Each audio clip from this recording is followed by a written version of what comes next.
Breaking news చూస్తున్నాం. BJP MP Raghunandan ఇప్పుడు interesting కామెంట్స్ని చేశారు. కాంగ్రెస్లో చేరిన మాజీ బీజేపీ నేతలు ఎవరైతే ఉన్నారో వారందరూ కూడా తిరిగి కమలం గూటికి రావాలంటూ ఆయన ఆహ్వానిస్తున్నారు. మేము చేసిన చిన్న చిన్న తప్పిదాలతోనే ఇటు యొన్నం శ్రీనివాసరెడ్డి అలాగే వివేక్ వెంకటస్వామి, రాజగోపాల్ రెడ్డి కాంగ్రెస్లో చేరారు. మా నేతలు కాంగ్రెస్లో చేరడంతోనే ఆ పార్టీకి అధికారం వచ్చిందంటూ ఆయన సెన్సేషనల్ కామెంట్స్. ఇటు కాంగ్రెస్ అధికారంలోకి రావడం వెనుక రేవంత్ రెడ్డి గొప్పతనం ఏమీ లేదు అంటూ ఆయన సెన్సేషనల్ కామెంట్స్ ఇటు సీఎం రేవంత్ రెడ్డిని ఉద్దేశించి మాట్లాడారు. అలాగే బీజేపీ నుంచి వెళ్ళిన నేతలకు కాంగ్రెస్లో సరైన గుర్తింపు లేదు, వాళ్ళంతా తిరిగి బీజేపీలోకి రావాలి అనుకుంటే మా డోర్స్ ఎప్పుడు ఓపెన్ ఉంటాయి. వీళ్ళందరినీ ఎవరైతే బీజేపీ నుంచి వెళ్ళిన నేతలు ఉన్నారో వాళ్ళందరినీ కూడా టెంపరీగా ప్రస్తుతానికి వాడుకుంటున్నారు. లోకల్లో ఇన్ఫ్లుయెన్స్ అవసరం ఉన్న రోజులు, ఒకసారి అవసరం తీరిపోయిన తర్వాత వాళ్ళని వదిలేస్తారు, వాళ్ళని పట్టించుకోరు, టెంపరీగా వాడుకుంటున్నారు అంటూ సెన్సేషనల్ కామెంట్స్ అయితే చేసుకొచ్చారు. ఒకసారి ఆయన ఆర్టీవీతో ఎక్స్క్లూజివ్గా మాట్లాడారు. ఒకసారి ఆయన ఏం మాట్లాడారో వినే ప్రయత్నం చేద్దాం. ఆ రోజు కాంగ్రెస్ పార్టీ అనేది తెలంగాణలో 3వ స్థానంలో ఉంది. దుబ్బాకలో డిపాజిట్ రాలే, హుజురాబాద్లో డిపాజిట్ రాలేదు, ఆఖరికి మునుగోడులో కూడా డిపాజిట్ రాని కాంగ్రెస్ పార్టీ ఆ తర్వాత ఎట్లా పుంజుకున్నది? మాలో జరిగినటువంటి 1-6 ఇష్యూలని దృష్టిలో పెట్టుకొని కొంతమంది మా పార్టీలో ఉన్నటువంటి నాయకులు ఆ చివరి నిమిషంలో పార్టీ మారితే ఈ పోయిన వాళ్ళతోటి అరే అందరు పోతురు అని మీరు రాసి బీజేపీలోకి వెళ్ళి అందరు కాంగ్రెస్లో పోతురు అని మీరు రాయడం వల్ల ఒక రకమైనటువంటి పర్సెప్షన్ని మీరు డెవలప్ చేయడంలో సక్సెస్ అయినరు. ఆ రోజు ఈ నాయకులు, నేను ఇందాక చెప్పినటువంటి 3-4 నాయకులు వీళ్ళెవరు బీజేపీ వైపే ఉంటే తెలంగాణ రాష్ట్రంలో కాంగ్రెస్ అధికారంలోకి రాకపోతుండే, మేమే అధికారంలో ఉండేవాళ్ళం. అందుకని భవిష్యత్తులో తెలంగాణ సమాజానికి నేను చేసేటువంటి అప్పీల్ ఏంటంటే, మళ్ళీ చెప్పిన, నేను ఇందాక కూడా చెప్పిన, 1 2 3 7 8 మంది ఉన్నా ఈ సమాజం కోసం నిలబడి ప్రశ్నించేటువంటి గట్టి పార్టీ, అమ్ముడు పోని పార్టీ, కలబడేది కొట్లాడేది ఎవరన్నా ఉన్నారంటే భారతీయ జనతా పార్టీ. కాబట్టి ఆ రోజులలో ఆవేశపడి నిర్ణయాలు తీసుకున్నటువంటి మా పాత మిత్రుల్ని ఆడ కూడా మీరేం గౌరవంగా ఉన్నట్టు మాకు అనిపిస్తలేదు. కాబట్టి అదే ఏమన్నా చెప్పినరా మీతో ఆడ గౌరవంగా లేమని ఏం చెప్తున్నా, నేను నా అజంప్షన్ని నేను వారి ముందు ఉంచుతున్నా, మీ ద్వారా ప్రజల ముందు ఉంచుతున్నా. నేను ఎవరితో మాట్లాడలేదు, నాకెవరు కలవలేదు, కాబట్టి ఊహాగానాలకి తెరియకండి.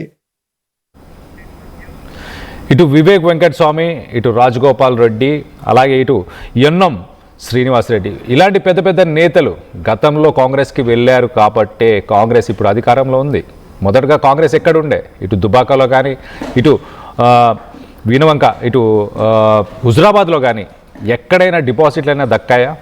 అలాంటి సిచ్యువేషన్లో ఉన్న కాంగ్రెస్ ఇప్పుడు అధికారంలో ఉండడానికి అరాకొర చిన్న మిస్టేక్స్ ఏవైతే పార్టీలో జరిగాయో దానికి సంబంధించిన నాయకులు వెళ్ళిపోవడం వల్లనే ఇదంతా జరిగింది. ఇటు సీఎం రేవంత్ రెడ్డి గొప్పతనం ఏం లేదు అంటూ ఆయన మొత్తానికైతే వ్యాఖ్యానించారు. ఇప్పుడు ఆల్ ఆఫ్ ఏ సడన్ ఇటు పార్టీ నుంచి వీడిపోయిన నేతల గురించి ఆయన ఎందుకు మాట్లాడారు, దాని ముఖ్య ఉద్దేశం ఏంటి, మరింత ఇన్ఫర్మేషన్ తీసుకునే ప్రయత్నం చేద్దాం. మా ప్రతినిధి శ్రీధర్ ఉన్నారు, శ్రీధర్తో మాట్లాడి తెలుసుకునే ప్రయత్నం చేద్దాం. శ్రీధర్, గతంలో జరిగిన విషయాలు ఇవన్నీ కానీ ఇప్పుడు సడన్గా ఇప్పుడు ఆ విషయాలను ఇప్పుడు బయటికి తెరపైకి ఎందుకు తీసుకొస్తున్నారు? దానికి వెనకాల ఏమైనా కారణాలు ఉన్నాయా?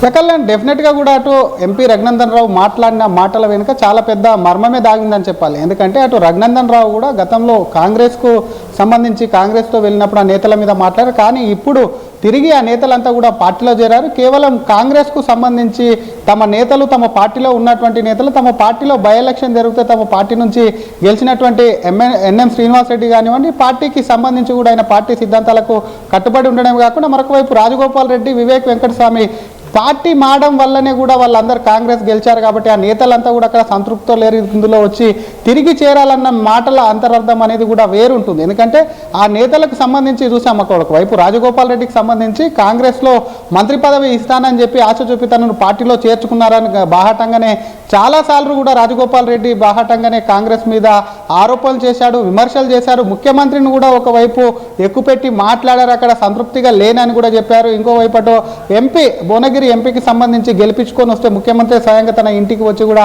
మంత్రి పదవి మీద అష్యూరెన్స్ ఇచ్చారు. కాబట్టి అటు అటువంటి సిచ్యువేషన్ ఏదైతే ఉందో అదంతా కూడా ఒకవైపు రాజగోపాల్ రెడ్డి కాంగ్రెస్లో ఉన్నటువంటి కాంగ్రెస్ తీరును కానివ్వండి, పార్టీ విధానాలు కానివ్వండి, ముఖ్యమంత్రి తీరు పట్ల ఎప్పటికప్పుడు కూడా అసంతృప్తిని వ్యక్తం చేస్తున్నారు. కాబట్టి రాజగోపాల్ రెడ్డి పార్టీ లైన్కు సంబంధించి కూడా కొంత లేరు, పార్టీకి ఎప్పుడు వ్యక్తిగతంగా మాట్లాడుతుంటారు. అటువంటి సిచ్యువేషన్ను బీజేపీ కూడా నిశితంగా గమనిస్తుంది. ఇంకోవైపు పార్టీ మారినటువంటి ఎన్ఎం శ్రీనివాసరెడ్డికి సంబంధించినటువంటి అంశాన్ని కూడా గతంలో ఉన్నంత యాక్టివ్గా ఉండడం లేదు. పార్టీకి సంబంధించి ఏదైనా సరే గతంలో పార్టీ మీదకి వస్తే తిప్పికొట్టేటువంటి ఎన్ఎం శ్రీనివాసరెడ్డి అసెంబ్లీ వేదిక కానివ్వండి, గాంధీ భవన్లో కానివ్వండి, ఇంకోవైపు అటు అసెంబ్లీలో ఉన్నటువంటి మీడియా పాయింట్ నుంచి కూడా పెద్ద ఎత్తున ఎన్ఎం శ్రీనివాసరెడ్డి అటు బీఆర్ఎస్ విమర్శలను, ఇంకోవైపు బీజేపీని కూడా తిప్పికొడుతూ వాళ్ళిద్దరూ సైలెంట్ అవ్వడం, ఇంకోవైపు వివేక్ వెంకటస్వామి మంత్రి పదవి అనంతరం కూడా కొంత చల్లబడ్డది ఏదైతే ఉందో అదంతా కూడా కాంగ్రెస్ మహిమ కాదు. తమ పార్టీకి చెందినటువంటి నేతలలో డైరెక్ట్ వెళ్ళి జాయిన్ అవ్వడం వల్లనే కూడా మాలో ఉన్నటువంటి కొన్ని తప్పిదాల వల్ల వాళ్ళు పార్టీ మారారు. కాబట్టి అక్కడ సంతృప్తితో లేరు. వాళ్ళందరూ కూడా తిరిగి పార్టీలోకి రావాలని